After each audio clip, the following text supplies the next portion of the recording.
Sir इसमें अगर आप ध्यान दीजिएगा तो एक आपके पास सॉलिड स्फीयर है जिसको कि आगे की तरफ आपने स्पीड दिया हुआ है वी नॉट, और उसको आपने क्लॉकवाइज सेंस में एंगुलर स्पीड दिया हुआ है omega naught is equal to v naught by 5r,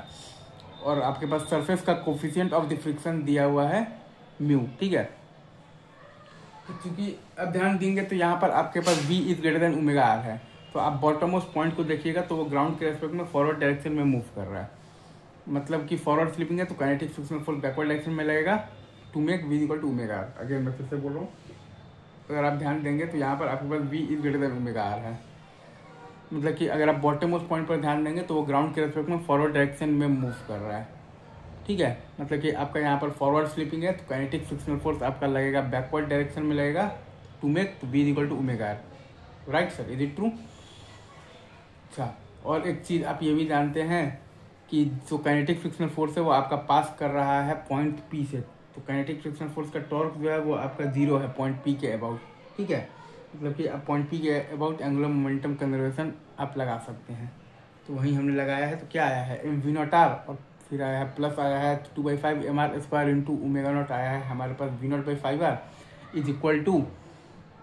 जब प्योर रोलिंग स्टार्ट हो जाएगा तो बेसिकली उस समय का एंगुलर मोमेंटम आपके पास आ जाएगा 7/5 इंटू एम इंटू तो v of the pure rolling into R. Right sir, is it true? तो यहाँ से आपके पास v of the pure rolling का वैल्यू आ गया है 27 वी नॉट बाई 35, और omega of the pure rolling का वैल्यू आ गया है 27 वी नॉट बाई 35r। अच्छा, चूंकि आप यहाँ पर देखिएगा तो v is greater than omega r है, अगर आप बॉटम मोस्ट पॉइंट को देखेंगे तो वो ग्राउंड के रेस्पेक्ट में फॉरवर्ड डायरेक्शन में मूव कर रहा है, मतलब कि आपका यहाँ पर फॉरवर्ड स्लिपिंग है, मतलब कि आपके पास काइनेटिक फ्रिक्शनल फोर्स लग रहा है बैकवर्ड डायरेक्शन में लग रहा है टू मेक तो v equal to omega r. Right sir, is it true? तो v at any time t आप लिखिएगा v naught minus mu g t, और बराबर है आपका basically omega at any time t। अगर आप ध्यान देंगे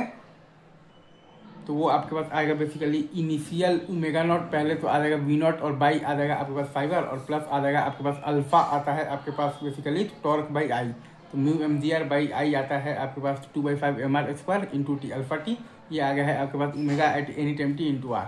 तो v equal to omega R लगा दिए हैं तो t इक्वल टू आ गया है 8 we naught by 35 mu G.